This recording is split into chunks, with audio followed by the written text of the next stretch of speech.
دور اول به آقای قالیباف رأی دادیم، درسته؟ بعد دور دوم اومدین گفتین که آقا بریم به پزشکیان رأی بدیم. در قدیم در روزنامه کیهان کار کردیم، مشاور آقای احمدی نژاد هم بودیم.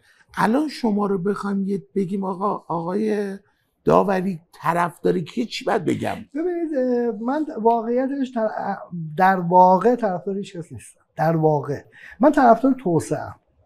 یعنی من یه معیاری برای خودم دارم که حداقل الان 10 سال روی این معیار وایستادم، امیدوارم اصلا روی این معیار بمانم. یعنی مسئله ایران رو من توسعه میدونم. این توسعه توضیح میدیم اصلا چیه؟ توسعه یعنی شرایطی که در واقع به طور مداوم فرایندی در کشور باشه که ظرفیت‌های اقتصادی اجتماعی در جامعه در واقع فقط اقتصادی اجتماعی و حالا در ادامه سیاسی من سیاسی رو مقدمه نمیدونم، حالا اون بحثش مفصله.